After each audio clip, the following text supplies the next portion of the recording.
Hello నమస్తే, అందరూ ఎలా ఉన్నారు? బాగున్నారా? నేనైతే చాలా అంటే చాలా బాగున్నా. నేను ఈరోజు ఈ వీడియోలో నా మార్నింగ్ రొటీన్ చూపిస్తాను అన్నమాట. మంచిగా మార్నింగే హాట్ వాటర్ తాగేసేయండి అబ్బా, మంచిగా డైజెషన్ అవుతుంది.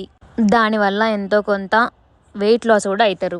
మంచిగా హాట్ వాటర్ బాయిల్ చేసుకున్న తర్వాత కొంచెం హనీ వేసుకొని, కావాలంటే మీరు ఇంకా అల్లం ముక్క కూడా వేసుకోవచ్చు. అల్లం ముక్క ఏంటంటే మనకి వేడిని తీసేస్తుంది అనమాట. అది కూడా వేడి అంటారు, కాకపోతే అది వేడిని తీసేస్తుంది అనమాట.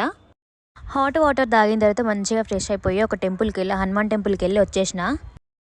ఎంతమంది టెంపుల్కి వెళ్ళే అలవాటు ఉంది వీక్లో వన్స్? కామెంట్ సెక్షన్లో కామెంట్ చేసేసేయండి.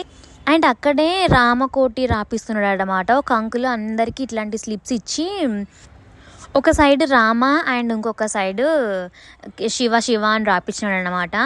నెక్స్ట్ లంచ్ టైము మంచిగా పాపడాలు వేయించుకొని మా మమ్మీ టమాటా చారు చేసింది అనమాట. మా అమ్మ టమాటా చారు చేసిన తర్వాతకి టమాటా పచ్చడి కూడా చేసింది.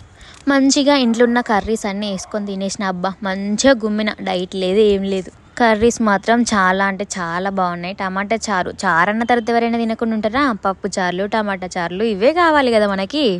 అండ్ లంచ్ అయిపోయిన తర్వాత కూడా, డిన్నర్ అయిపోయిన తర్వాత కూడా ఒక కీర తినడం మాత్రం అస్సలు మర్చిపోవద్దు. కీర అనేది కుకుంబర్ అనేది మనకి మంచి డైజెషన్ ఇస్తుంది అన్నమాట. మంచి డైజెషన్ ఇస్తుంది. అండ్ తర్వాత రోజు ఒక 1 hour అయినా వాక్ చేసేయండి. సరే కానీ సబ్స్క్రైబ్ చేసుకోండి.